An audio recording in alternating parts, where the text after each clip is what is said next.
আজকে আমরা যে টপিকসটা নিয়ে আলোচনা শুরু করব সেটা হলো শেয়ার স্ট্রেংথ অফ সয়েল। তো শেয়ার স্ট্রেংথ অফ সয়েল বিষয়টা নিয়ে আলোচনা শুরু করার আগে যে বিষয়টা আমাদের একটু রিভিউ করে নেওয়া প্রয়োজন সেটা হলো what is the definition of strength.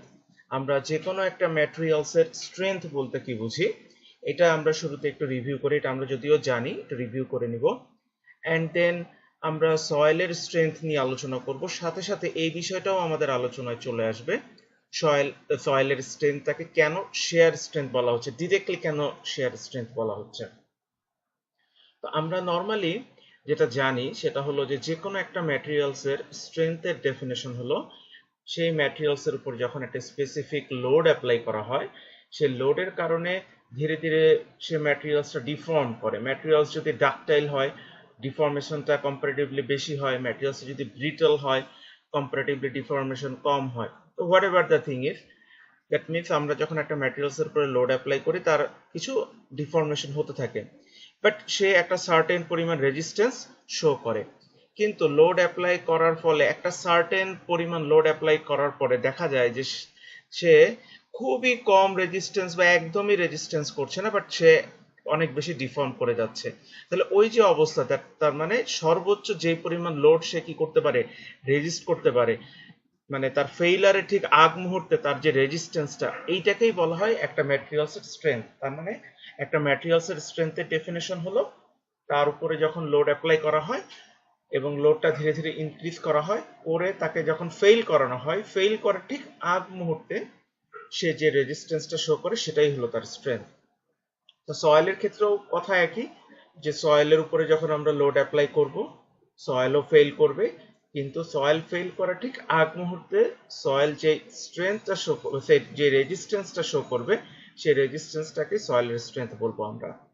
এখন প্রশ্নটা হলো শেয়ার স্ট্রেংথ কেন বলছি, শেয়ার শব্দটাকে কেন ব্যবহার করছি। তো সেটা বোঝার জন্য আমাদের এই নিচের ডায়াগ্রামটা একটু বুঝতে হবে। আমরা যদি এই নিচের ডায়াগ্রামটার দিকে একটু খেয়াল করি, আমাদের প্র্যাকটিক্যালি সয়েল পার্টিকেলগুলো যতটাই কোর্স গ্রেইন হোক বা যতটাই ফাইন গ্রেইন হোক না কেন, সে কিন্তু আসলে এরকম ইন্ডিভিজুয়াল অসংখ্য পার্টিকেলের সামেশন।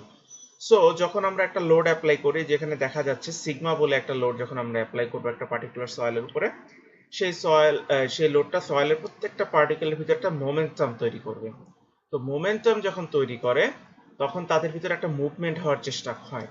তো এইটাই আমি জাস্ট একটু গ্রাফিক্যালি একটু দেখাইতে চাচ্ছি, সেটা হলো তাদের ভিতরে এই যে একটা মুভমেন্ট হওয়ার চেষ্টা হয়। এবার নেচারে আমরা কি দেখি, নেচারে আমরা দেখি একটা সয়েলের উপরে যখন লোড অ্যাপ্লাই করা হয়, এবং কিছুক্ষণ আগেই বলেছি সয়েল কেন যে কোনো ম্যাটেরিয়ালসের উপরে যখন লোড অ্যাপ্লাই করব ম্যাটেরিয়ালসটা ডিফর্ম করবে। সো আমরা নেচারে সবসময় দেখে আসছি, আমি যদি এখানে একটা এরকম প্লেন এঁকে ফেলি, দেখা যাবে যে একটা সয়েলের উপরে যদি লোড অ্যাপ্লাই করা হয় দেখা যাবে এরকম একটা ইনক্লাইন প্লেন বরাবর সয়েলটা ফেল করে মানে হলো লাইক এটা একটা যদি সয়েল লাম্প হয়, এটার উপরে যদি লোড অ্যাপ্লাই করা হয় দেখা যাবে সে রেজিস্ট করতেছে, করতে করতে একটা সার্টেন টাইমে দেখা যাবে এরকম একটা ইনক্লাইন প্লেন বরাবর, আমি ধরে নিলাম এই যে এই সয়েলগুলো ফেল করবে। তার মানে এই সয়েলগুলো দেখা যাবে স্লাইড করে এদিকে চলে আসবে আর এই সয়েলগুলো স্টেবল থাকবে। তার মানে আমার সয়েল দেখা যাবে রেজিস্ট করতে করতে একটা সার্টেন লেভেল এমন চলে আসবে যখন দেখা যাবে তার রেজিস্ট্যান্স একদম কম থাকবে বা সে তেমন কোনো লোডই রেজিস্ট করতে পারতেছে না, বাট সয়েলগুলো কি করছে, স্লাইড করে চলে আসছে। তার মানে সয়েলটা কি করে গেছে, ফেল করে গেছে। তার মানে তার প্রচুর পরিমাণ ডিফরমেশন হবে, তার কিন্তু সে আর বেশি রেজিস্ট করতে পারবে না। তাহলে ঠিক ওই ফেইলারের আগ মুহূর্তে, দ্যাট মিনস স্লাইডের আগ মুহূর্তে সে যে পরিমাণ লোডকে রেজিস্ট করে দিচ্ছে সেটাই হলো তার স্ট্রেংথ। এখন প্রশ্নটা হলো কেন শেয়ার স্ট্রেংথ বলবো। শেয়ার স্ট্রেংথ বলবো এই কারণে, কারণ নেচারে সয়েল সবসময় ফেল করে শেয়ারে, তার মানে এরকম একটা ইনক্লাইন ফেজে ফেল করবে। সয়েল যেহেতু সবসময় এরকম একটা ইনক্লাইন ফেজে ফেল করবে, ইনক্লাইন ফেজে ফেল করার জন্য যদি আমরা একটু এখানে একটু লক্ষ্য করি, তার মানে এই যে এই সয়েলটা যেটা আমি হাইলাইট করতেছি, এই সয়েল এবং এই সয়েল, এই দুইটা সয়েলের সারফেসে কিন্তু একটা ফ্রিকশন জেনারেট করবে।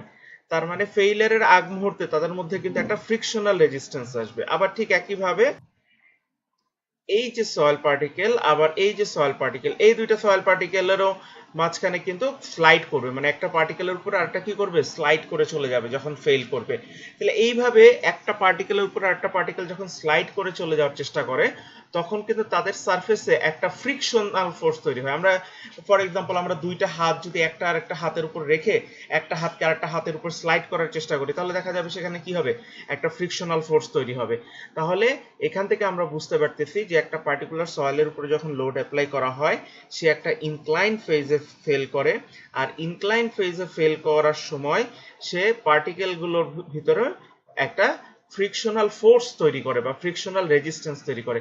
এবং আমরা খুব ভালো করে জানি ফ্রিকশনাল রেজিস্ট্যান্স বা ফ্রিকশনাল ফোর্স এটা এক ধরনের শেয়ার ফোর্স, কারণ এটা প্রত্যেক দুইটা সারফেসে শেয়ারিং এর মাধ্যমে এই রেজিস্ট্যান্সটা তৈরি হচ্ছে। তো এই কারণে আমরা সয়েলের স্ট্রেংথটাকে সবসময় বলি শেয়ার স্ট্রেংথ। সো আমি যদি বিষয়টাকে আবার একটু রিপিট করি, তার মানে আমি একটা পার্টিকুলার সয়েলের উপরে যখন লোড অ্যাপ্লাই করব, লোড অ্যাপ্লাই করলে সেই সয়েলটা একটা ইনক্লাইন প্লেন বরাবর ফেল করবে, এবং যেহেতু সয়েল পার্টিকেল ইন্ডিভিজুয়াল পার্টিকেল, সবগুলো ইন্ডিভিজুয়াল পার্টিকেল, সো একটা ইনক্লাইন প্লেন এসে ফেল করার সময় একটা পার্টিকেলের উপর একটা পার্টিকেল স্লাইডিং হবে। তো স্লাইডিং হওয়া মানে হলো ফ্রিকশনাল ফোর্স বা শেয়ার রেজিস্ট্যান্স ডেভেলপ করা। সো ফেইলারের ঠিক আগ মুহূর্তের রেজিস্ট্যান্সটাই হলো স্ট্রেংথ, আর শেয়ারের ঠিক আগ মুহূর্তে যেহেতু সে শেয়ার রেজিস্ট্যান্স তৈরি করে, দ্যাটস ওয়াই সয়েলের স্ট্রেংথকে বলা হয় শেয়ার স্ট্রেংথ।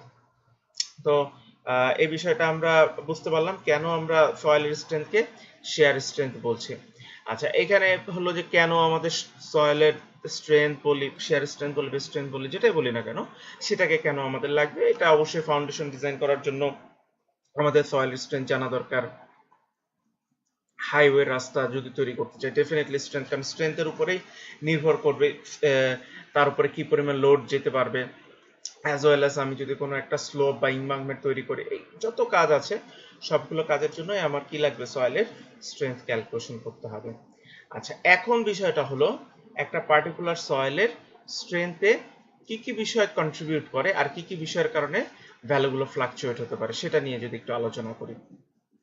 এখন যে জিনিসটা ঘটে সেটা আমি বলবো, তবে সেটা বলার আগে আমি একটা টিপিক্যাল ইকুয়েশন আছে আমাদের সয়েলের, আমরা এই টিপিক্যাল ইকুয়েশনের ডেভেলপমেন্টও একটু পরে দেখবো, বাট আমি শুরুতে একটু লিখে নিতেছি। আপাতত হলো যে আমরা জানি স্ট্রেংথে, তো আমরা শেয়ার স্ট্রেংথ যেহেতু শেয়ার স্ট্রেসকে আমরা যেহেতু টাউ দ্বারা রিপ্রেজেন্ট করি, সো স্ট্রেংথকেও আমরা টাউ দ্বারা রিপ্রেজেন্ট করবো। সো এটার basic equation tau equal to C plus sigma tan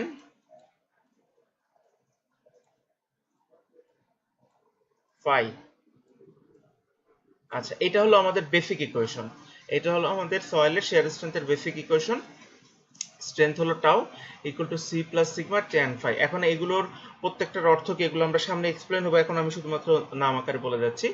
এখানে সি যে বিষয়টা আছে, এই সি বিষয়টা হলো কোহেশন, এই সিটাকে আমরা বলি কোহেশন।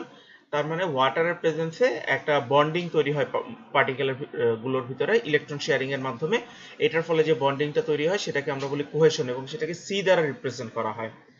এখানে যে সিগমা যে টার্মটা আছে, এই সিগমা টার্মটা আসে ওভারবার্ডেন প্রেসার থেকে, তার মানে গামা এইচ করে আমি সয়েলটা যত নিচ থেকে কালেক্ট করব গামা এইচ করে তার সিগমাটা আমি বের করে নিব। সো যেখানে যত ডেপথের সয়েল হবে সেই অনুযায়ী আমার গামা এইচ করে সিগমা আমি ক্যালকুলেশন করব। আর সি যে বিষয়টা আছে কোহেশন, সেই সি কোহেশনটা সরাসরি বের করা যায় আনকনফাইন্ড কম্প্রেসিভ স্ট্রেন্থ টেস্টের মাধ্যমে, আনকনফাইন্ড কম্প্রেসিভ স্ট্রেন্থ টেস্ট। তো সেই টেস্টের ব্যাপারে এই শেয়ার স্ট্রেংথ আজকে আলোচনা হবে না, বাট এই শেয়ার স্ট্রেংথ টপিকসে কিছু আলোচনা করব। এছাড়া জিওটেকনিক্যাল যে ল্যাব আছে সেই ল্যাবেও আমরা আনকনফাইন্ড কম্প্রেসিভ স্ট্রেংথ টেস্ট দেখব। তাহলে সি কি, সি কিভাবে বের করা যায় কিছুটা আইডিয়া পেলাম, সিগমা কিভাবে বের করা যায় আইডিয়া পেলাম, tan phi, এই ফাইটা হলো অ্যাঙ্গেল অফ ইন্টারনাল ফ্রিকশন। এইটা আজকের লেকচারে আমি কিছুটা দেখাবো যে এই অ্যাঙ্গেল অফ ইন্টারনাল ফ্রিকশনের ভ্যালুটা কি, আর এই ফাইটা এটা আজকে কিভাবে বের করা হয় আজকে দেখানো হবে না, নেক্সট ক্লাসে আলোচনা করা হবে। এই অ্যাঙ্গেল অফ ইন্টারনাল ফ্রিকশনটা বের করার জন্য আমরা যে টেস্টটা করি সেটাকে বলা হয় direct share test. Direct share test, তো ডিরেক্ট শেয়ার টেস্টের মাধ্যমে অ্যাঙ্গেল অফ ইন্টারনাল ফ্রিকশন বের করা যায়, এবং আমাদের যে 3-4 ফোল্ড যে ল্যাবটা আছে সেশনাল আছে সেখানেও আমরা আসলে ডিরেক্ট শেয়ার টেস্ট করব, সেখান থেকে অ্যাঙ্গেল অফ ইন্টারনাল ফ্রিকশন কিভাবে বের করা যায় আমরা দেখব। So this is my fundamental equation যে tau equal to C plus sigma tan phi। আচ্ছা, এবার আমি দেখবো যে এই যে সি বা ফাই এর যে বিহেভিয়ারটা সেটা কিভাবে আমরা পার্থক্য করতে পারি। তো সেটার অনুযায়ী এখানে বলা হয়েছে যে সয়েলের এই যে স্ট্রেংথ টাউ, এই টাউ তিনটা ফ্যাক্টরের উপর নির্ভর করে এখানে বলে দেওয়া আছে। একটা হলো রেজিস্ট্যান্স ডিউ টু ইন্টারলকিং, যে পার্টিকেল গুলো থাকে তাদের ভিতরে যে ইন্টারলকিংটা তৈরি হয় সেই ইন্টারলকিং এর কারণে। আর আরেকটা বিষয় হলো তাদের ভিতরে ফ্রিকশনাল রেজিস্ট্যান্স, পার্টিকেল গুলোর ভিতরে একটা ফ্রিকশনাল রেজিস্ট্যান্স তৈরি হয়। আর একটা হলো অ্যাডহেশন বা কোহেশন যে তৈরি হয় তাদের ভিতরে, অ্যাডহেশনের মাধ্যমে, অ্যাডহেশনের জন্য যে কোহেশন ফোর্সটা তৈরি হয় সেই কোহেশন ফোর্সের মাধ্যমে। তার মানে অ্যাকচুয়ালি এটাকে যদি আমি ভাগ করে ফেলি তাহলে এই পার্টটুকু আসলে আমাকে বলছে হলো সি এর ভ্যালু কারণে আমি সয়েলের স্ট্রেংথ পাচ্ছি, এবং এই দুটো জায়গা মিক্সড করে অ্যাকচুয়ালি আমার ফাইয়ের কন্ট্রিবিউশনটা আছে। তার মানে interlocking and friction both contribute করে ফাইয়ে, আর কোহেশনটা আসে আমার সিতে। আচ্ছা, তো কিভাবে ফাংশন করে এটা একটু আমরা বলি, আলোচনা করি, এবং সব সয়েলের জন্য সবগুলো ইম্পর্টেন্ট কিনা সেটা যদি একটু বলি। সো শুরুতেই ইন্টারলকিং এর যে বিষয়টা আসে, তার মানে আমার তো পার্টিকেল গুলো, আমি যদি একটু আগে, আমার পার্টিকেল গুলো তো স্মুথ না। হ্যাঁ, তো স্মুথ যদি না হয় আমার নেচারে হয়তোবা পার্টিকেল গুলো এইভাবে হয়তোবা থাকতে পারে। হ্যাঁ, এইভাবে আমার নেচারে পার্টিকেল গুলো এইভাবে হয়তোবা থাকবে। এই যে পার্টিকেল গুলো নেচারে যখন থাকে তখন এই যে এদের কিন্তু কিছু ইডস বের হয়ে থাকে, এই যে এখানে কিছু ইডস বের হয়ে আছে। তাহলে এই ইডস গুলো একটা আরেকটার উপরে যখন স্লাইড করার চেষ্টা করে তখন এই ইডস এর কারণে একটা রেজিস্ট্যান্স তৈরি হয়, এটাকে আমরা বলতেছি ইন্টারলকিং। তার মানে তার অবস্থানগত কারণে এবং তার শেপের কারণে তাদের ভিতরে একটা টেম্পোরারি লকিং, মানে খাঁচে খাঁচ মিলে যাওয়া বা এরকম যে কথাটা আমরা আসলে প্রচলিত আর কি, হ্যাঁ, সেইটার কারণে। তার মানে এখানে একটা লকিং তৈরি হয়, এবং এই লকিং এর কারণে যখন তাদের উপরে লোড অ্যাপ্লাই করে তখন একটা পার্টিকেল আরেকটা পার্টিকেলের উপর স্লাইড করার ক্ষেত্রে একটা রেজিস্ট্যান্স তৈরি করে। সো এটা হলো ইন্টারলকিং এর কন্ট্রিবিউশন। আর ফ্রিকশনাল কন্ট্রিবিউশন তো খুব স্পষ্টই আমরা বুঝতে পারতেছি, একটা আরেকটার উপরে যখন স্লাইড করবে তখন তাদের এই সারফেসে ডেফিনেটলি তাদের সারফেস গুলো তো স্মুথ না, তো স্মুথ যেহেতু না তার মানে এখানে একটা ফ্রিকশনাল রেজিস্ট্যান্স তৈরি হয়ে যাবে। সো এই যে ইন্টারলকিং এর কারণে এবং ফ্রিকশনাল রেজিস্ট্যান্সের কারণে সয়েলের ফেইলার বা স্লাইডিং এর এগেইনস্টে একটা রেজিস্ট্যান্স আমরা পাই, এবং সেটার মেইন কন্ট্রিবিউট আমরা পাই ফাই। এবং এই দুইটার কন্ট্রিবিউশনের ফলে আমার ফায়ার ভ্যালু নির্ভর করে, এই দুইটার কন্ট্রিবিউশন যত বেশি হবে আমার ফায়ার ভ্যালু তত বেশি হবে, আর এই দুইটার কন্ট্রিবিউশন যত কম হবে ফায়ার ভ্যালু তত কম হবে। আচ্ছা, এবার আসি হলো আমরা অ্যাডহেশনে। অ্যাডহেশনের বিষয়টা হলো এরকম, আমি প্রত্যেকটা পার্টিকেলের সারফেসে কিন্তু ফ্রি ইলেকট্রন আছে, প্রত্যেকটা সারফেসে ফ্রি ইলেকট্রন আছে। তো ফ্রি ইলেকট্রন যখন থাকে এইখানে যখন আমি পানি যোগ করব, পানি যোগ করলে পানিটা কি করে, পানি তার H2O আমরা সাংকেতিক চিহ্ন জানি, তাহলে পানি তার অক্সিজেন হাইড্রোজেনের সাথে ট্যাগড হয়ে থাকে, আর হাইড্রোজেন তার ফ্রি ইলেকট্রন দিয়ে এই একটা মলিকুলের সাথে কানেক্টেড থাকে। আবার এই একই পানির আরেকটা হাইড্রোজেন তার পজিটিভ আয়ন দিয়ে আরেকটা নেগেটিভ আয়নের সাথে কি করে, একটা বন্ড তৈরি করে। তার মানে এখানে ইলেকট্রন শেয়ারিং এর মাধ্যমে পানির প্রেজেন্সে, তবে এখানে কিন্তু ওয়াটারের প্রেজেন্সটা জরুরি, ওয়াটারের প্রেজেন্সে ইলেকট্রন শেয়ারের মাধ্যমে যে বন্ডিংটা তৈরি হয়, সো এটাকে আমরা বলছি কোহেশন। তার মানে এইখানে যখন আমি পার্টিকেলের উপর লোড অ্যাপ্লাই করে স্লাইড করতে যাব, একটা থেকে আরেকটাতে স্লাইড করতে যাব, তখন কিন্তু এই যে এদের ভিতরে যে একটা বন্ডিং তৈরি হয়েছে, হ্যাঁ, এই যে একটা হাইড্রোজেন বন্ড তৈরি হয়েছে এই পার্টিকেলগুলোর মাঝখানে, যে একটা হাইড্রোজেন বন্ড তৈরি হয়েছে, এই হাইড্রোজেন বন্ডকে আমরা ভ্যান ডার ওয়ালস ফোর্স বলে আমরা জানি, এটাকে আমরা পড়ে আসছি।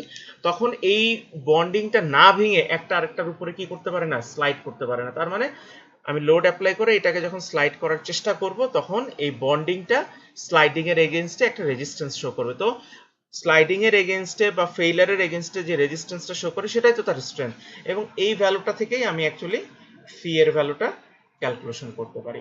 তাহলে এখানে আমরা বুঝতে পারলাম যে আমাদের একটা পার্টিকুলার সয়েলের যে স্ট্রেংথ টাউ, এবং টাউটার যে আমরা বেসিক সূত্র, হ্যাঁ সূত্র কিভাবে C plus sigma tan phi হলো সেটা নিয়ে আমি পরে কথা বলতেছি, একটু পর আজকের ক্লাসে আলোচনা হবে। কিন্তু বিষয়টা হলো কিভাবে আসে, হ্যাঁ, কোন কোন জায়গা থেকে এটার কন্ট্রিবিউশনটা হয় সেটা অলরেডি আমরা আলোচনা করলাম, এবং এই অনুযায়ী কিন্তু বলা হয় যে সয়েলের স্ট্রেংথের কন্ট্রিবিউটর হলো এই তিনটা ফ্যাক্টর হলো ইন্টারলকিং, ফ্রিকশন এন্ড কোহেশন, যার ভিতরে ইন্টারলকিং এবং ফ্রিকশন কম্বাইন্ড ওয়েতে ফায়ে আকারে প্রকাশ পায়, আর কোহেশনটা সরাসরি সি আকারে প্রকাশ পায়। এবং আমরা এই ফায়ের ভ্যালু ডিরেক্ট শেয়ার টেস্টের মাধ্যমে বের করতে পারি, এবং আমরা কোহেশনের ভ্যালু আমরা আনকনফাইন্ড কম্প্রেসিভ স্ট্রেংথের মাধ্যমে বের করতে পারি। আচ্ছা, তো এরপরে যে বিষয়টা নিয়ে কথা বলবো সেটা হলো যে আচ্ছা, এই ফ্যাক্টর নিয়ে কথা বলার আগে এর পরে কিছু লিটারেচার আলোচনা করা আছে। এই পরের লিটারেচার গুলোর ব্যাপারে আগে একটু কথা বলে নেই, তারপরে আমি কন্ট্রিবিউশনটা নিয়ে একটু কথা বলি। সেটা হলো সকল সয়েলেই ফায়ের ইম্পর্টেন্স আছে কিনা, বা সকল সয়েলেরই সি এর ইম্পর্টেন্স আছে কিনা। এখন প্র্যাকটিক্যালি বলতে গেলে আমাদের নেচারে আমরা একদম পিওর স্যান্ড বা পিওর ক্লে সেভাবে আসলে খুব একটা কিন্তু পাওয়া যায় না। তার মানে স্যান্ড ক্লে মিক্সড অবস্থায় থাকে, কোনোটার হয়তো প্রপোর্শন বেশি থাকে, কোনোটার প্রপোর্শন কম থাকে। তাহলে আমরা বলতে পারি ইন জেনারেল আমাদের অধিকাংশ সয়েলেই সি এরও একটা কন্ট্রিবিউশন থাকে, আমাদের ফায়েরও একটা কন্ট্রিবিউশন থাকে অধিকাংশ সয়েলে। কিন্তু যদি আমাদের সয়েলটা স্যান্ড ডোমিনেটিং হয়, আমাদের সয়েলটা যদি স্যান্ড ডোমিনেটিং হয়, তখন যে বিষয়টা ঘটে সেটা হলো সেই সয়েলের ক্ষেত্রে সি এর কন্ট্রিবিউশনটা খুবই ইনসিগনিফিকেন্ট থাকে। সি এর কন্ট্রিবিউশন খুবই ইনসিগনিফিকেন্ট থাকে যদি আমাদের সয়েল স্যান্ড ডোমিনেটিং হয়। এবং সেই ধরনের সয়েলে শুধুমাত্র এই যে এই পরের টার্মটুকু, এই যে সিগমা ট্যান ফাই, এই জায়গাটুকু নিয়ে শুধু আলোচনা করা হয়, ফ্রিকশন নিয়ে আলোচনা করা হয়।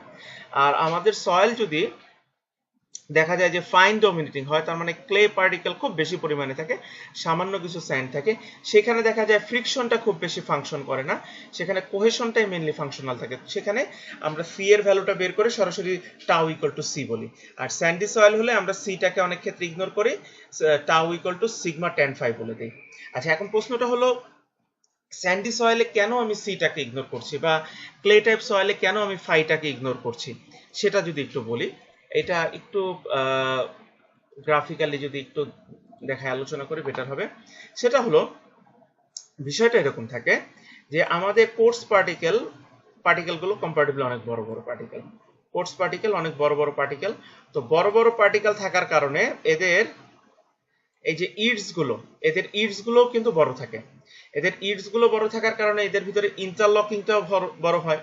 তো এদের ভিতরে ইন্টারলকিংটা যেহেতু বড় হয়, আবার এদের প্রত্যেকের ইন্ডিভিজুয়াল সারফেসও কিন্তু বড়, এদের প্রত্যেকের ইন্ডিভিজুয়াল সারফেসও বড়। সো ইন্ডিভিজুয়াল সারফেস বড় হওয়ার কারণে তাদের ইন্ডিভিজুয়ালি ফ্রিকশনটাও অনেক বেশি হয়। দ্যাটস ওয়াই এই পার্টিকেলগুলোর ভিতরে ইন্টারলকিং এবং ফ্রিকশন খুব ভালোভাবে কাজ করে। দ্যাটস ওয়াই এই যে ফ্রিকশনাল পার্ট, যেটা এই ফ্রিকশনাল পার্ট বড় পার্টিকেলে খুব ইফিশিয়েন্টলি ফাংশন করে।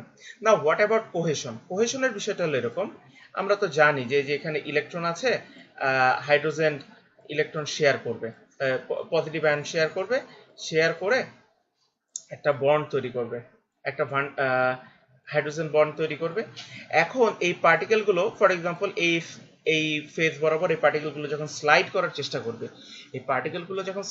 চেষ্টা করবে, দেখা যাবে এই পার্টিকেলগুলোর সেলফ ওয়েট কম্পারেটিভলি বেশি। তো সেলফ ওয়েট বেশি হওয়ার কারণে গ্র্যাভিটেশনাল ফোর্স এদের কি হবে, বেশি হবে। সো এদের গ্র্যাভিটেশনাল ফোর্স যেই পরিমাণ থাকে, ভ্যান ডার ওয়ালস ফোর্স তার চেয়ে অনেক কম, বা হাইড্রোজেন বন্ডের ক্যাপাসিটি সেই তুলনায় অনেক কম থাকে। সো দেখা যায় হাইড্রোজেন বন্ড বা যে ভ্যান ডার ওয়ালস ফোর্স এদের মধ্যে কাজ করে, সেটা আর পার্টিকেলকে ধরে রাখতে পারে না, কারণ পার্টিকেলের সেলফ ওয়েট বেশি, গ্র্যাভিটেশনাল ফোর্সও বেশি, সে স্লাইড করে চলে যায়। কিন্তু ইন্টারলকিং আর ফ্রিকশন একটা সিগনিফিকেন্ট পরিমাণ রেজিস্ট্যান্স দেয়। দ্যাটস ওয়াই আমাদের পার্টিকেল যদি কোর্স পার্টিকেল হয়, দ্যাট মিনস পার্টিকেলের সাইজ যদি বড় হয়, তখন ইন্টারলকিং আর ফ্রিকশনই মেইনলি তার স্ট্রেংথের কন্ট্রিবিউটর হয়। হাইড্রোজেন বন্ড বা ভ্যান ডার ওয়ালস ফোর্স সামান্য একটা কন্ট্রিবিউশন দেয়, বাট সেটা আমরা অনেক ক্ষেত্রেই ইগনোর করি। আচ্ছা, এটা গেল আমাদের কোর্স পার্টিকেলের জন্য। এই কারণে কোর্স পার্টিকেল যখন আমরা কাজ করি, ফ্যান ডোমিনেটিং সয়েলে কাজ করি, আমরা সেই ক্ষেত্রে অনেক সময় সিআর বের করি না, ডিরেক্টলি আমরা ডিরেক্ট শেয়ার টেস্টের মাধ্যমে ফাই বের করে tau equal to sigma tan phi করে স্ট্রেংথ যা আসে সেটাই বলে দিই তার স্ট্রেংথ। আচ্ছা, এবার পার্টিকেল যদি ছোট পার্টিকেল হয়, হুইচ ইজ ক্লে পার্টিকেলে যেটা হয়, পার্টিকেলগুলো খুবই ছোট ছোট, এবং আমরা সিভ অ্যানালাইসিস করেও কিন্তু দেখেছি একটা পার্টিকেলের থেকে আরেকটা পার্টিকেল কত 1000 গুণ পর্যন্ত ছোট হতে পারে, এত ছোট ছোট পার্টিকেল থাকে। তো ছোট ছোট পার্টিকেল যেহেতু থাকে, আবার একটা বিষয় আছে, এখানে ড্রয়িংটা একটু ভুল হয়েছে, আমাদের ক্লে টাইপ পার্টিকেলের শেপ গুলো কিরকম হয়, একটু এরকম ফ্লেকি শেপ হয় না, এরকম ফ্লেকি শেপ হয়। হ্যাঁ, এবং বড় পার্টিকেল গুলোর তুলনায় এটা হয়তো 1000 গুণ ছোট, একটু আগে যে পার্টিকেল গুলো আঁকলাম। তাহলে এই ফ্লেকি পার্টিকেল বা এই ধরনের পার্টিকেল যখন হয় এদের কিন্তু ইডস তেমন একটা থাকে না, আবার এদের পার্টিকেলের সাইজও যেহেতু ছোট, প্রত্যেকটা ইন্ডিভিজুয়াল পার্টিকেলের সারফেসে ফ্রিকশনও কিন্তু খুবই ইনসিগনিফিকেন্ট হবে। দ্যাটস ওয়াই ইন্টারলকিং বা ফ্রিকশন এই পার্টিকেলে খুব বেশি ফাংশন করে না। ফাংশন না করার কারণে সেই ফ্রিকশনাল রেজিস্ট্যান্স, তার মানে এই যে জায়গাটুকু, এই ফ্রিকশনাল রেজিস্ট্যান্স যেটা ইন্টারলকিং এবং সারফেস ফ্রিকশনের মাধ্যমে এসে ক্লে পার্টিকেলে আসে না। আচ্ছা, এবার আসি আমি একটু কোহেশনটা কোথা থেকে আসতেছে? হাইড্রোজেন বন্ড থেকে। এখন এখানে যে বিষয়টা হয়, নেগেটিভ আয়ন আর হাইড্রোজেন কি করতেছে? পজিটিভ আয়ন শেয়ার করতেছে। সো এইখানে একটা ভ্যান ডার ওয়ালস ফোর্স আগেও তৈরি হয়েছে, এখনো ভ্যান ডার ওয়ালস ফোর্স তৈরি হয়, কিন্তু পার্টিকেলের ওয়েট সাইজ যেহেতু খুবই ছোট, ওয়েটও কি হয়? খুবই কম হয়। সাইজ ছোট, ওয়েটও খুব কম, এবং সেই ওয়েটের গ্র্যাভিটেশনাল ফোর্সও খুব কম থাকে। দ্যাটস ওয়াই এই পার্টিকেলটা যখন একটা ইনক্লাইন ফেজেস, এরকম একটা ইনক্লাইন ফেজে ফেল করার চেষ্টা করে, তখন এই হাইড্রোজেন বন্ডটা সাফিসিয়েন্ট পরিমাণ থাকে যেটা পার্টিকেলগুলোকে ধরে রাখতে পারে এবং খুব ভালো একটা ইম্প্যাক্ট দেয়। সো এই কারণে যখন আমরা ক্লে টাইপ সয়েল নিয়ে কাজ করি, তখন অনেক ক্ষেত্রে যেহেতু তার ইন্টারলকিং বা ফ্রিকশন আমি তেমন কোনো রেজিস্ট্যান্সই পাবো না, বা ওইটার তেমন একটা সিগনিফিকেন্সই থাকবে না। তো এই কারণে ওই সকল ক্ষেত্রে আমরা যে সিগমা ট্যান ফাই এই বিষয়টাকে আলোচনা না করে শুধুমাত্র সি ক্যালকুলেশন করি। আনকনফাইন্ড কম্প্রেসিভ স্ট্রেংথ থেকে সি ক্যালকুলেশন করে টাউ ইকুয়াল টু সি বলে আমরা বলে দেই আমাদের সয়েলের স্ট্রেংথ হলো এটা। তাহলে আমরা বুঝতে পারলাম যে ইন জেনারেল সয়েলে আমাদের ফ্রিকশনও থাকবে, কোহেশনও থাকবে, কিন্তু সয়েল যদি কোর্স গ্রেইন হয়, মেইনলি কোর্স ডমিনেটিং হয়, আমরা কাজ সহজ করার জন্য চাইলে শুধুমাত্র একটা টেস্ট করে সেখান থেকে ডাটা ইন্টারপ্রেট করতে পারি। আর সয়েল যদি ফাইন গ্রেইন হয়, দেন আমরা শুধুমাত্র কোহেশনের ডাটা নিয়ে কাজটা করতে পারি। আচ্ছা, এটা গেল আমাদের, এবং এই যে কথাগুলো বললাম এগুলো কিন্তু পরে আলোচনা করা আছে, কনসেপ্ট অফ কোহেশন, ফ্রিকশনের যে বিষয়গুলো ওটা দেখে নিব, এখানে আমি একসাথে আলোচনাটা করে ফেললাম। আচ্ছা, এইবার যে বিষয়গুলো এখানে আলোচনা হচ্ছে সেটা হলো, এতক্ষণ তো আমরা দেখলাম যে কি কি কারণে সয়েল তার স্ট্রেংথ পায়, কি কি কারণে সে রেজিস্ট্যান্সটা শো করে, কিন্তু তার যে রেজিস্ট্যান্সটা নর্মালি শো করার কথা সেই ভ্যালুটাও কিছুটা ফ্লাকচুয়েট করে। সে ফ্লাকচুয়েটিং এর কারণে heterogeneous nature of soil, heterogeneous nature of soil বলতে আমি যদি একই রকম সয়েল না পাই, কিছুক্ষণ পর পর যদি সয়েলে আমি হয়তো বা কাজ করতেছি, আমার হয়তো বা সারফেস থেকে 15 ফিট সয়েল নিয়ে আলোচনা করতে হবে, বা 15 ফিট সয়েল আমার কনসার্ন, যে একটা আমি ইনবাগমেন্ট করতেছি, ইনবাগমেন্টের হাইট হলো 20 ফিট, তো ইনবাগমেন্টের হাইট যদি 20 ফিট হয়, তাহলে 20 ফিটের সয়েল ক্যাপাসিটি সম্পর্কে আমাকে জানতে হবে, কিন্তু দেখা যাবে 20 ফিটের ভিতরে 4 বা 5 ধরনের আলাদা আলাদা লেয়ার আছে, তাহলে তার স্ট্রেংথ কিন্তু ভ্যারি করবে। তারপরে ওয়াটার টেবিল লোকেশন, ডেফিনেটলি বিশেষ করে যদি ক্লে সয়েল হয়, স্যান্ডি সয়েলে অতটা না হলো, ক্লে সয়েলে পানি আসার কারণে, এটা আমরা প্লাস্টিসিটি অ্যান্ড স্ট্রাকচার অফ সয়েলে দেখে আসছি যে ফাইন গ্রেইন সয়েলে ওয়াটার আসার কারণে সে কি সলিড অবস্থা থেকে লিকুইড অবস্থা পর্যন্ত ট্রান্সফার করতে হতে পারে। সো এখানে ওয়াটার টেবিলের একটা বিশাল বড় ফ্যাক্টর আছে। তারপর ড্রেনেজ ফেসিলিটিস, তো এটাও আমরা কিন্তু কম্প্রেসিবিলিটি, বিশেষ করে কম্প্রেসিবিলিটি চ্যাপ্টারে দেখে আসছি যে ড্রেনেজ ফেসিলিটিস কিন্তু খুব একটা বড় ইম্পর্টেন্ট ব্যাপার। ড্রেনেজ ফেসিলিটিস যদি ভালো থাকে সেক্ষেত্রে কিন্তু স্ট্রেংথটা ভালো হয়, আর ড্রেনেজ ফেসিলিটিস ভালো না থাকলে তখন কিন্তু হয় না। তো একটা সয়েল বর্তমানে আমি ড্রাই সিজনে একরকম চিন্তা করতেছি, বৃষ্টির সিজনে বৃষ্টি হবে, পানি আসবে, এটাই স্বাভাবিক, কিন্তু ড্রেনেজ ফেসিলিটিস ভালো হলে পানি চলে যাবে, আর না হলে পানিটা স্ট্যাগেন্ট হয়ে ওই সিজনটাতে স্ট্রেংথ কিন্তু চেঞ্জ হবে। তো এরকম অনেকগুলো বিষয় আছে।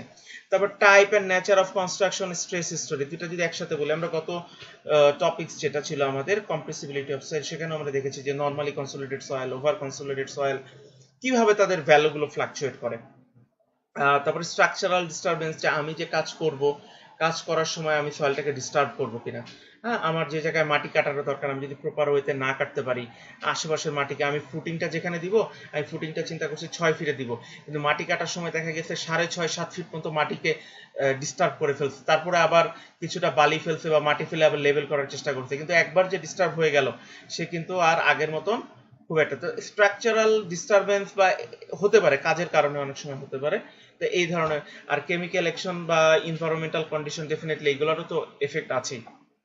ফ্রস্টিং হয়, বিশেষ করে আমাদের দেশে না, যেসব জায়গায় বরফ পড়ে সেই জায়গাগুলোতে তাপমাত্রা চেঞ্জের কারণে সয়েলের ক্যাপাসিটি চেঞ্জ হয়। আর কেমিক্যাল অ্যাকশন তো ডেফিনেটলি, কারণ বিশেষ করে ক্লে টাইপ সয়েল যেগুলো, স্যান্ডি সয়েলে না হলে ক্লে টাইপ সয়েলে, তোমরা অরিজিন অফ সয়েল টপিক্সে পড়ে আসছো, বিভিন্ন ধরনের কেমিক্যাল রিয়াকশনের মাধ্যমে, বন্ডিং এর মাধ্যমে ক্লে পার্টিকেলগুলো তৈরি হয়। সো ওখানে যদি কিছু কেমিক্যাল নতুন করে যোগ বিয়োগ হয় তাহলে সেটা কিন্তু তার বিহেভিয়ারে অনেক ধরনের চেঞ্জ আনবে। এই আচ্ছা, এখন আমরা এই যে সূত্রটা লিখেছিলাম tau equal to C plus sigma tan phi, তার ফ্রিকশনাল কন্ট্রিবিউশনের যে বিষয়টা সেটা আমরা একটু দেখব। তো এই যে এই ডায়াগ্রামের মাধ্যমে আমি আলোচনাটা করব। তো এই ডায়াগ্রামের মাধ্যমে আলোচনাটা করার আগে আমি শুরুতেই একটা জিনিস একটু তোমাদের দেখিয়ে নিতে চাই। এটা আমরা পরের যে টপিকসটা আমরা ল্যাটারাল আর্ক প্রেসার, সেই ল্যাটারাল আর্ক প্রেসারে আমরা আরো ডিটেল করব।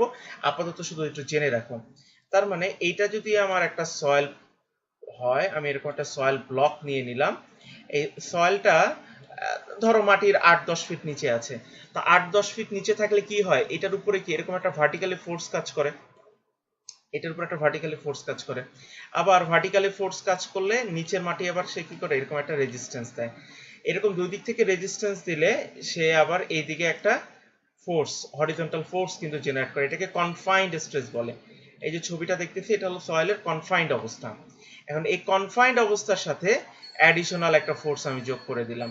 এই অ্যাডিশনাল ফোর্সটাই হলো আমার এই যে বিল্ডিং এর লোড, যেটাকে আমি ডেল সিগমা দ্বারা রিপ্রেজেন্ট করছি, ঠিক আছে, যেটাকে আমি ডেল সিগমা দ্বারা রিপ্রেজেন্ট করছি, এইটাই। তো এই যখন অ্যাডিশনাল ফোর্স আসে সেটার কারণে কিছু এই হরিজন্টাল ফোর্সও ধীরে ধীরে বাড়তে থাকে। কিভাবে বাড়ে, কত পরিমাণে বাড়ে, এইটার ব্যাপারে আমি আজকে আলোচনা করব না। এটা আমরা নেক্সট টপিক যেটা বললাম ল্যাটারাল আর্ক প্রেসার, সেখানে আলোচনা করব। কিন্তু আপাতত জেনে রাখো যে ভার্টিক্যাল প্রেসার বাড়লে একটা হরিজন্টাল প্রেসার বাড়ে, বা একটা সয়েলের উপরে ভার্টিক্যাল প্রেসার আসলে একটা হরিজন্টাল প্রেসারও কি করে, জেনারেট করে। আচ্ছা, এবার আসি ফ্রিকশন। ফ্রিকশনের ইস্যুটা নিয়ে এবার এটার আলোচনায় আসি। এই যে এখানে একটা ব্লক দেখা যাচ্ছে, ব্ল্যাক ব্লক, এই ব্লকটাই হলো আমার সয়েল। আর আমি এই যে কি বলে, আমরা কিছুক্ষণ আগে আমি তোমাদের ছবিটা দেখাই আসছিলাম, সেখানে কি এরকম একটা ইনক্লাইন প্লেনে ফেল করবে সয়েল, ইনক্লাইন প্লেনে ফেল করবে। তো এখানে বোঝানোর সুবিধার্থে তোমাদের 1-2 অ্যানালাইটিক মেকানিক্সের সাথে একটু মিলানোর জন্য এই ইনক্লাইন প্লেনটাকেই এই হরিজন্টাল প্লেনে রিপ্রেজেন্ট করা হয়েছে। তার মানে এখানে যে জিনিসটা তুমি ইনক্লাইন্ড অবস্থায় দেখছো, অ্যাকচুয়ালি সেটাই হলো এখানের হরিজন্টাল প্লেন। তার মানে এই প্লেন বরাবর ফেল করবে, ইট মিনস আমার এইখানে বিষয়টা এই হরিজন্টাল প্লেনেই ফেল করবে। ওকে, আচ্ছা, এবার হলো একটা পার্টিকেল সয়েল, তার সেলফ ওয়েট একটা থাকবে W, তার একটা সেলফ ওয়েট W থাকবে, সেই অনুযায়ী একটা রিঅ্যাকশন আসবে, যেটাকে আমরা নর্মালি N দ্বারা রিপ্রেজেন্ট করি। এবং আমি তোমাদের এই কিছুক্ষণ আগেই বলেছি, একটা ভার্টিক্যাল ফোর্স থাকলে সেখানে অবশ্যই একটা হরিজন্টাল ফোর্সও কি হয়, ইন্ট্রোডিউস হয়ে যায়। কিভাবে ইন্ট্রোডিউস হয় নেক্সট টপিকসে আলোচনা হবে। তো W একটা ফোর্স তৈরি হচ্ছে, আর একটা হরিজন্টাল ফোর্স আমি এখানে ধরে নিলাম P1 তৈরি হয়ে গেছে। এখন P1 যখন তৈরি হবে, আর ফেইলার সারফেস কোনটা, ফেইলার প্লেন ধরতেছি আমরা, এটাকে ফেইলার প্লেন। তাহলে এই ফেইলার প্লেনে আমার একটা রেজিস্ট্যান্সও তৈরি হবে। সেই রেজিস্ট্যান্সটাকে আমি কি বলতেছি, F1 বলতেছি। তো যতক্ষণ পর্যন্ত ফেল না করবে ততক্ষণ পর্যন্ত ফ্রিকশনাল ফোর্স আর হরিজন্টাল ফোর্স কি সমান, এবং তাদেরকে কিভাবে বের করে, যে মিউ এন দ্বারা ক্যালকুলেশন করে বের করা যায়। তো তাদেরকে যদি মিউ এন দ্বারা আমি ক্যালকুলেশন করে বের করতে পারি, তাহলে এটা আমি করলাম। আচ্ছা, আর আমরা এর আগেও ম্যাথমেটিক্সে পড়ে আসছি, কোনো একটা সিস্টেমে যদি একটা ভার্টিক্যাল ফোর্স আর একটা হরিজন্টাল ফোর্স কাজ করে, তবে তাদের একটা লব্ধি বল বা রেজাল্টেন্ট ফোর্স কিন্তু কাজ করে। এখানে দেখো এই যে রেজাল্টেন্ট আর এ জেনারেট করে যাবে, বাই ডিফল্ট একটা আর এ জেনারেট করে যাবে। এই রেজাল্টেন্ট ভার্টিক্যালের সাথে একটা অ্যাঙ্গেল তৈরি করেছে, সেই অ্যাঙ্গেলটাকে বলছে আলফা। এই রেজাল্টেন্ট ভার্টিক্যালের সাথে একটা অ্যাঙ্গেল তৈরি করেছে, এই অ্যাঙ্গেলটাকে বলতেছে আলফা। তার মানে একটা লোড, ভার্টিক্যাল লোড কাজ করতেছে, তার কারণে একটা হরিজন্টাল ফোর্স জেনারেট করেছে, এবং হরিজন্টাল ফোর্সের কারণে ফেইলার প্লেনে একটা রেজিস্ট্যান্স তৈরি হচ্ছে, যেটাই হলো স্ট্রেংথ, সেটা ফ্রিকশনাল ফোর্স। আর ভার্টিক্যাল ফোর্স আর হরিজন্টাল ফোর্সের কারণে একটা রেজিস্ট্যান্সও তৈরি হয়েছে, যে রেজিস্ট্যান্সটা ভার্টিক্যালের সাথে একটা অ্যাঙ্গেল তৈরি করেছে, সেই অ্যাঙ্গেলটাকে বলছি আমরা আলফা। এবার আমরা যদি একটু নিচের ডায়াগ্রামে আসি, নিচের ডায়াগ্রামে আসলে আমরা যে বিষয়টা দেখবো সেটা হলো, যত ভার্টিক্যাল ফোর্স বাড়াবো তত কিন্তু হরিজন্টাল ফোর্সও বাড়বে, আর হরিজন্টাল ফোর্সও যত বাড়বে ফ্রিকশনাল ফোর্সও কি হতে থাকবে, বাড়তে থাকবে। ভার্টিক্যাল ফোর্সও বাড়তে থাকবে, কিছুক্ষণ আগে আমি দেখেছি হরিজন্টাল ফোর্সও বাড়বে, হরিজন্টাল ফোর্সও যত বাড়বে ফ্রিকশনাল ফোর্সও বাড়বে, আর ফ্রিকশনাল ফোর্সও যত বাড়বে এই রেজাল্টেন্টের অ্যাঙ্গেল আলফা যেটা ভার্টিক্যালের সাথে আছে, এইটার ভ্যালুও কিন্তু বাড়তে থাকবে, ধীরে ধীরে কিন্তু বাড়তে থাকবে। বাড়তে বাড়তে এমন একটা সময় চলে আসবে, যেটা যে ফোর্থ ফিগার, এমন একটা সময় চলে আসবে যে এই আমার হরিজন্টাল ফোর্সের ভ্যালু এতটাই বেশি হয়ে গেছে, যেটা এই ফ্রিকশনাল ফোর্সের চাইতে বেশি।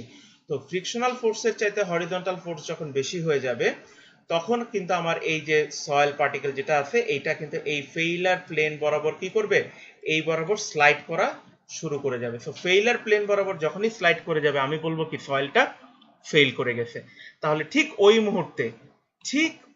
মুহূর্তে সয়েলের এই যে ফ্রিকশনাল যে ফোর্সটা, এই ফ্রিকশনাল ফোর্সটাকে আমি বলবো তার স্ট্রেংথ বা টাউ। আর ওই মুহূর্তে রেজাল্টেন্ট ভার্টিক্যালের সাথে যে অ্যাঙ্গেলটা তৈরি করে সেই অ্যাঙ্গেলটাকেই তখন আর আলফা না বলে তখন সেটাকেই বলবো আমি ফাই। বুঝা গেছে? তার মানে আমি ভার্টিক্যাল ফোর্সটা বাড়ানোর কারণে হরিজন্টাল ফোর্স বাড়বে। হরিজন্টাল ফোর্সটা বেড়ে যখন সিচুয়েশনটা এমন চলে আসবে যে আমার সয়েলটা ফেইল করে যাচ্ছে, ফেইলারের ঠিক আগ মুহূর্তে যে রেজিস্ট্যান্স সেটাই হলো তার, বা যে ফ্রিকশন সেটাই হলো তার স্ট্রেংথ টাউ। আর ওই মুহূর্তের অ্যাঙ্গেলটাকেই আমি বলবো অ্যাঙ্গেল অফ ইন্টারনাল ফ্রিকশন। এবার আমি যে ইকুয়েশন লিখে আসছিলাম tau equal to C plus sigma tan phi, সেটা কিভাবে আসে সেটা আমি দেখাচ্ছি। আচ্ছা, তাহলে এখানের এই ফেইলারের মুহূর্তে অ্যাঙ্গেলটাকে যদি ট্যান ফাই বলি, তাহলে আমরা ট্যান ফাই ইকুয়াল টু কি লিখতে পারি? আমরা ট্যান ফাই ইকুয়াল টু লিখতে পারি tan phi ইকুয়াল টু কি? আমরা জানি tan phi ইকুয়াল টু কি? Height by base. এখন আমার এইটা যদি অ্যাঙ্গেল হয় ফাই, এই অ্যাঙ্গেলটাও কত হবে? ফাই হবে। এই অ্যাঙ্গেলটাও ফাই হবে। ফাই এর পারপেন্ডিকুলারে কে থাকে? লম্ব বা হাইট থাকে। তাহলে এটা হলো আমার লম্ব। তাহলে এইটা এবং ফ্রিকশনাল ফোর্স সেম। তাহলে ফ্রিকশনাল ফোর্সকে আবার কি লিখতে পারি? মিউ এন লিখতে পারি। So tan phi equal two লম্ব বাই ভূমি। সো লম্ব হলো আমার ফ্রিকশনাল ফোর্স এফ। তাহলে ফ্রিকশনাল ফোর্সটাকে যদি আমি এখানে লিখি, এইখানে ফ্রিকশনাল ফোর্সটাকে আমি লিখবো, ফ্রিকশনাল ফোর্সটাকে আমি লিখবো। আচ্ছা, আর ভূমিটা কোনটা? ভূমি হলো গিয়ে এই যে ভার্টিক্যাল ফোর্স, এই যে ডাব্লিউ বা এন, যেটা দ্বারাই আমি এটাকে রিপ্রেজেন্ট করি। হ্যাঁ, যেটা দ্বারাই আমি রিপ্রেজেন্ট করি, তাহলে এটাকে এন দ্বারা রিপ্রেজেন্ট করি, যেহেতু আমি ফ্রিকশনাল ফোর্স রিঅ্যাকশন নিয়েছি, একই কথা, আমি এন নিয়ে নিলাম। তাহলে লম্ব বাই ভূমি, এটা হলো অ্যাঙ্গেল, তাহলে এটা লম্ব আর এটা কি? ভূমি, হাইট, আর এটা কি? বেস।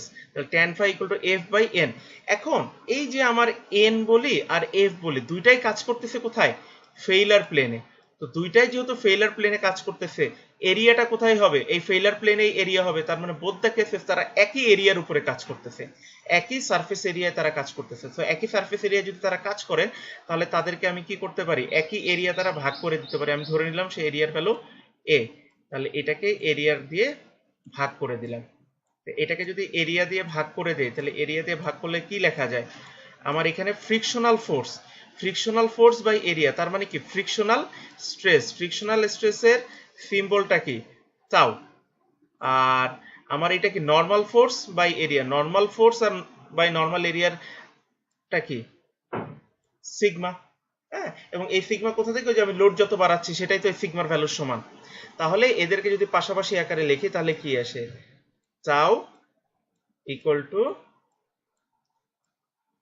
Sigma tan phi। ঠিক আছে, লেখাগুলো একটু অস্পষ্ট, যাই হোক আমার মনে বোঝা যাচ্ছে যেহেতু আমি বলতেছি। তাহলে এখান থেকে আমি পেয়ে যাচ্ছি tau equal to sigma tan phi। So এইটা আসতেছে আমাদের ফ্রিকশন থেকে। সো যখন শুধু ফ্রিকশন কাজ করবে তখন আমরা tau equal to sigma tan phi পেয়ে যাই। আর যদি আমার সয়েলে কোহেশন থাকে, তাহলে আনকনফাইন্ড কম্প্রেসিভ স্ট্রেন্থ টেস্ট থেকে আমি কোহেশন বা সি এর ভ্যালু বের করতে পারবো। তখন এই সিটাকে এটার সাথে জাস্ট সিম্পলি যোগ করে দিলেই চলে আসে। তাহলে আমি একদম শুরুতে যে ইকুয়েশন লিখেছিলাম tau equal to C plus sigma tan phi, তাহলে সেই ইকুয়েশনটা কিন্তু আমরা এখানে ইজিলি জেনারেট করে ফেলতে পারলাম। তাহলে আজকের যে আলোচনাগুলো হলো যে সয়েলের স্ট্রেংথ কি, কেন শেয়ার স্ট্রেংথ বলবো, কি কি ফ্যাক্টর কন্ট্রিবিউট করে, কোন ধরনের সয়েলে কতটুকু ফ্যাক্টর কাজ করে, এবং এই আমাদের fundamental equation tau equal to sigma tan phi কিভাবে বের করা হয় সেটা আমরা দেখে নিলাম। আর এরপরে কনসেপ্ট অফ কোহেশন, যেটা অলরেডি আলোচনা করা হয়ে গেছে আগে, তো এটাও একটু দেখে নিবে। আজকের ক্লাসটা এখানেই শেষ করছি।